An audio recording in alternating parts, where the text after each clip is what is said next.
18তম আইপিএলের প্রথম ম্যাচ নিয়ে খুব একটা খুশি হতে পারছেন না সমর্থকরা, কারণ ২২ তারিখ ম্যাচের সময় বৃষ্টির সম্ভাবনা রয়েছে। আবহাওয়ার যা পূর্বাভাস তাতে ম্যাচের সময় ৮০% বৃষ্টির সম্ভাবনা রয়েছে। কি হবে বৃষ্টি হলে? ভেস্তে যাবে ম্যাচ? ২২ তারিখ ইডেন গার্ডেন্সে একটি অনুষ্ঠানের মধ্যে দিয়ে শুরু হচ্ছে আইপিএল।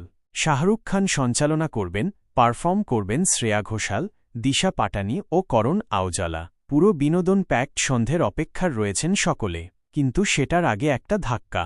সূচি অনুযায়ী ম্যাচ শুরু হবে ৭:৩০ থেকে। ৭টার সময় টস হবে। বৃষ্টি হলে টস পিছিয়ে যাবে। চেষ্টা করা হবে দুই দল যেন কমপক্ষে ৫ ওভার করে খেলতে পারে। যদি দেখা যায় ৫ ওভারও খেলা করা সম্ভব হচ্ছে না, তাহলে ম্যাচ বাতিল ঘোষণা করা হবে এবং দুই দলকে ১ পয়েন্ট করে দেওয়া হবে। আইপিএলের সূচি অনুযায়ী প্লে অফ ও ফাইনালে রিজার্ভ ডে রয়েছে, তবে ম্যাচ বাতিলের আগে চেষ্টা করা হবে ম্যাচ আয়োজন করার। এটার জন্য রাত 11:30 পর্যন্ত অপেক্ষা করা হবে। ইডেন গার্ডেন্সে একটা সুবিধা হচ্ছে, এখানে মাঠের জল নিকাশি ব্যবস্থা ভালো। অন্যদিকে পুরো মাঠ ঢেকে ফেলার পরিকাঠামো রয়েছে ইডেনে। বিগত কয়েকদিন ধরে বৃষ্টি হচ্ছে কলকাতায়, দেখা গিয়েছে পিচ, আউটফিল্ড সব ঢেকে ফেলা হচ্ছে। এতে মাঠ বাঁচানো সম্ভব হচ্ছে এবং ম্যাচের সময় বৃষ্টি থাবা বসালে বৃষ্টি বন্ধের পর দ্রুত তা শুরুও করা যাবে।